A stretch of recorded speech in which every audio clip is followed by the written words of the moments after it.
Bonjour, chers frères et sœurs en Jésus-Christ, chers amis et chers internautes. Que le Seigneur vous bénisse et que le Seigneur vous garde. C'est une grâce que le Seigneur nous donne de nous retrouver autour de Saintes Écritures. Comme il est dit dans J de 20, J c'est un seul chapitre, 20, le verset 20.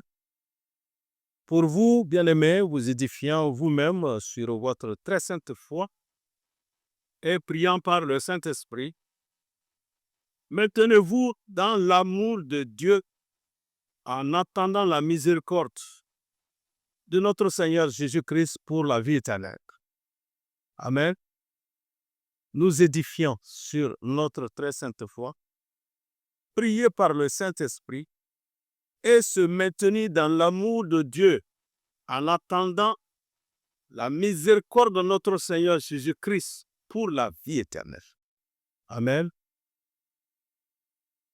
C'est pourquoi ce matin, nous sommes là, nous voulons nous entretenir sur un thème, l'assurance et la sécurité du croyant. Bien-aimés du Seigneur, l'Écriture nous révèle que l'assurance du croyant n'est pas un sentiment changeant, mais c'est une certitude qui est bâtie sur la justice de Christ. Cette assurance est l'empreinte même de l'œuvre de Dieu en nous, comme nous le dit le prophète Ésaïe. Regardons Ésaïe, chapitre 32, verset 17. L'œuvre de la justice sera la paix, et le fruit de la justice, le repos et la sécurité pour tous. Verset 18. Mon peuple demeurera dans le séjour de la paix, dans des habitations sûres, dans des asiles tranquilles. Amen. L'œuvre de la justice sera la paix, et le travail de la justice, c'est le repos et la sécurité pour toujours. Voyez-vous, bien-aimés, la paix chrétienne n'est pas la tranquillité des circonstances, mais c'est une stabilité intérieure de celui qui est enraciné en Christ. Une stabilité intérieure. Et cette paix vient d'en haut. Elle est la conséquence d'un salut qui est assuré, un salut qui est conservé, un salut qui est protégé par la main ignoble de Dieu. Amen. Alors donc c'est comme cette paix est comme un héritage divin. Oui, bien-aimé. Une assurance qui est fondée sur l'œuvre parfaite de Christ. Le chrétien ne marche pas dans l'incertitude, non. Il ne s'agit pas d'une présomption humaine, mais d'une conviction que Dieu lui-même a scellé cela dans le cœur. Comme le dit toujours Jude.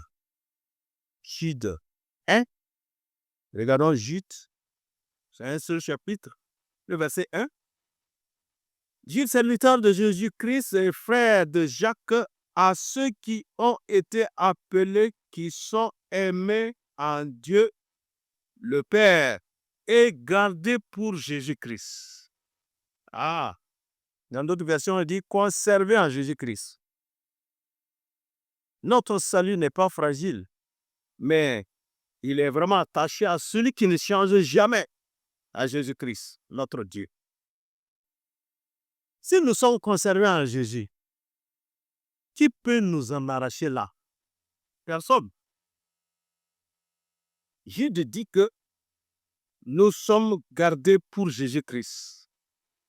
Nous sommes conservés en Jésus-Christ. Donc nous comprenons que le salut n'est pas un effort humain.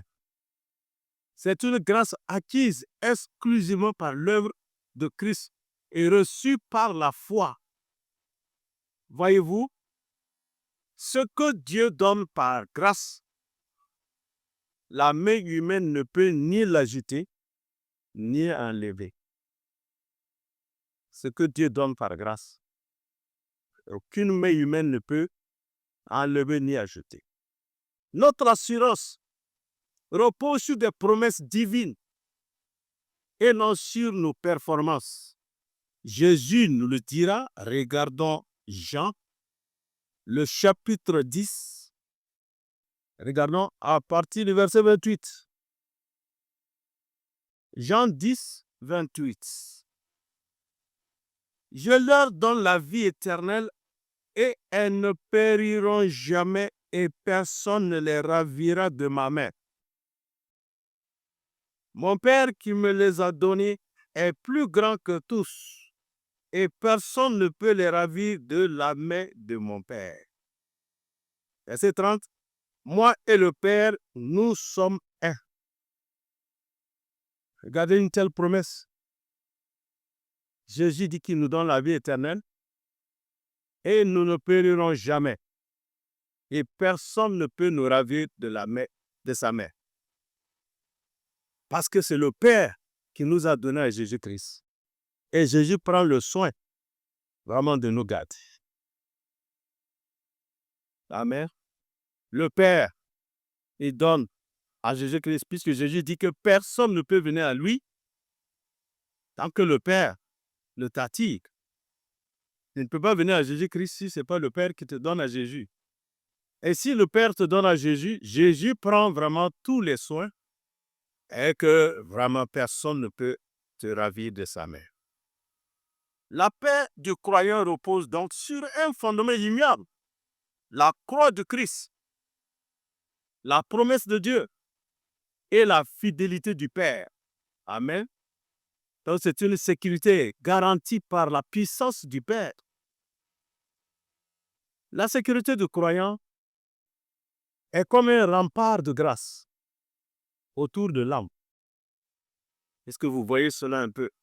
Un rempart de grâce autour de notre âme. Le croyant n'est pas seulement sauvé, mais il est gardé, il est protégé, il est conservé.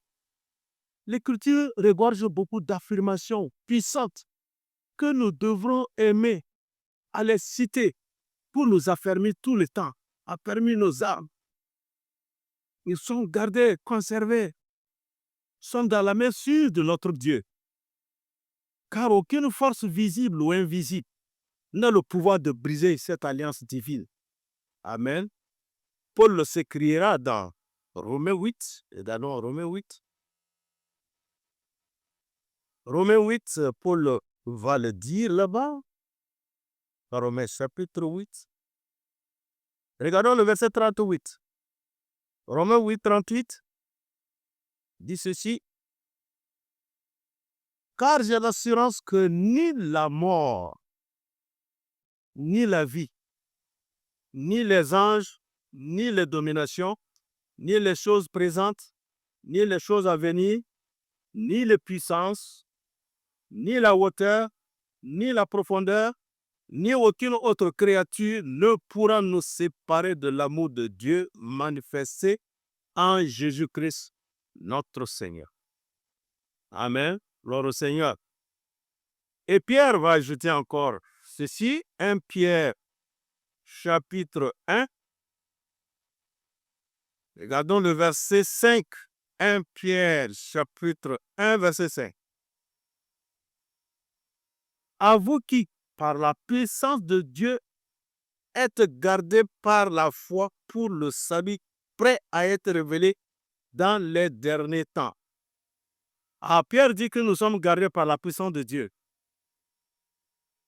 par la foi, pour un salut qui est prêt à être révélé à la fin des temps, des derniers temps. Paul reviendra encore dans 2 Thessaloniciens pour encore appuyer. 2 Thessaloniciens 3.3. 2 Thessaloniciens 3.3. Oui. Et dira ceci. Le Seigneur est fidèle. Il vous affermira et vous préservera du malin. Amen. Il est vraiment fidèle. Notre sécurité, notre assurance, c'est dû également à la fidélité de nos Seigneurs. La Bible dit que si nous sommes infidèles, Dieu lui demeure toujours fidèle. Notre infidélité n'influence pas la fidélité de Dieu. Amen. Le Seigneur est fidèle. Il vous affermira et vous gardera du méchant. Il dira encore dans Timothée, 2 Timothée 4, 2 Timothée 4, le verset 18, le Seigneur me délivrera de toute œuvre mauvaise et il me sauvera pour me faire entrer dans son royaume céleste. À lui soit la gloire au siècle des siècles. Amen. Voilà ce que le Seigneur fera. Si vraiment nous sommes attachés à lui. Si jamais, si seulement nous ne lui renions pas. Si nous ne lui lâchons pas les mains, nous nous quittons dans ses mains. Le Seigneur est vraiment fidèle. Il nous délivrera de toute mauvaise œuvre sur cette terre-là. Et il va nous conserver pour son royaume céleste. Amen. Donc nous comprenons que la sécurité du croyant ne dépend donc ni de la force de son caractère, ni de la stabilité de ses émotions, mais elle dépend de la fidélité du Seigneur, comme je le disais tantôt, dont la puissance ne faiblit jamais. La fidélité du Seigneur. Alors donc, bien aimés, nous avons une protection permanente contre les attaques de l'ennemi. Contre les attaques de l'ennemi. La sécurité du croyant n'est pas aussi sans combat, mais la certitude de la victoire. Nous ne serons pas sans combat, sans difficulté, non. Mais la certitude, c'est la victoire. Le diable peut forger des armes, il peut attaquer, il peut nous accuser, il peut nous menacer, mais il ne peut garantir du succès sur lui-même. Jamais. Il ne rapportera pas de succès. Le Seigneur met un veto sur toute attaque destinée à nous détruire. Amen. Amen. Isaïe le dira. Regardons Isaïe le prophète. Isaïe 54. Isaïe 54, verset 17. 54, 17. Toute arme forgée contre toi sera sans effet. Et toute langue qui s'élèvera en justice contre toi, tu la condamneras. Tel est l'héritage des serviteurs de l'Éternel.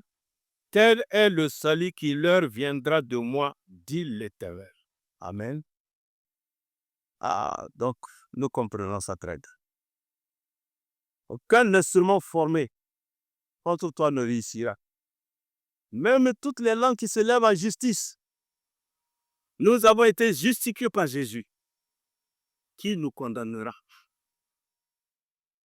Les langues qui se lèvent pour diffamer, pour nuire, pour vraiment nous affaiblir, nous les condamnons. C'est ça qui est notre héritage, serviteur de l'Éternel. Cet héritage, voyez-vous, c'est le mur de feu autour du peuple de Dieu. Amen. Alors, Jude le dira. Regardons Jude dans son 24. Jude un seul chapitre, mais regardons dans son verset 24. Or, à celui qui peut vous préserver de toute chute et vous faire paraître devant sa gloire irréprochable et dans l'allégresse, Dieu seul, notre Sauveur par Jésus-Christ, notre Seigneur, soit gloire, majesté, force et puissance dès avant tous les temps et maintenant et dans tous les siècles. Amen. C'est merveilleux, bien-aimé. Notre assurance et notre sécurité, ça est là ici.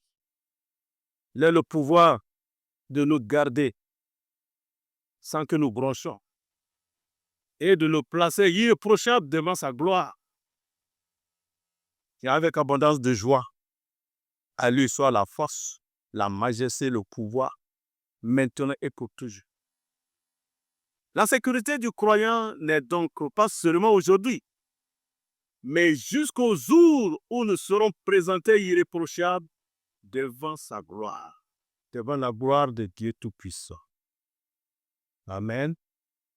Alors nous pouvons dire que l'assurance, c'est une source de paix et puis d'adoration alors. Bien-aimé, notre assurance et notre sécurité reposent sur Christ. Et notre protection est scellée par la fidélité du Seigneur qui nous garde jusqu'à la fin.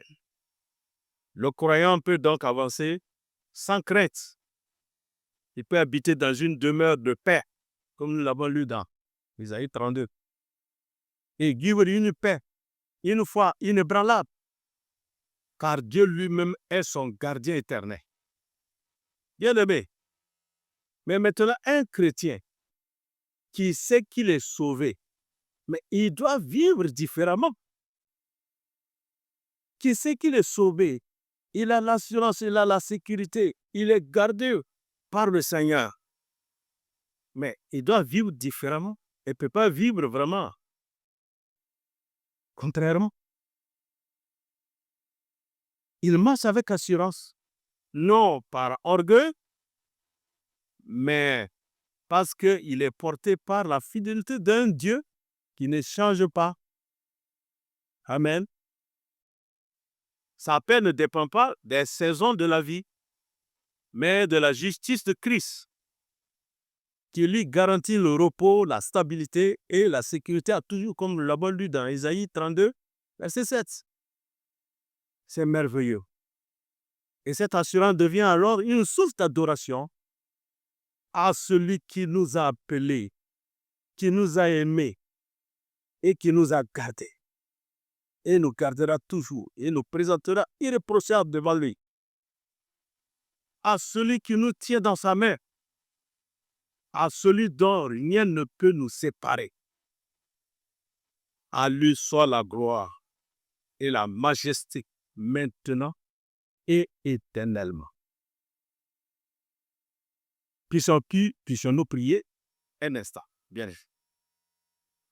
Père de grâce et de toute miséricorde,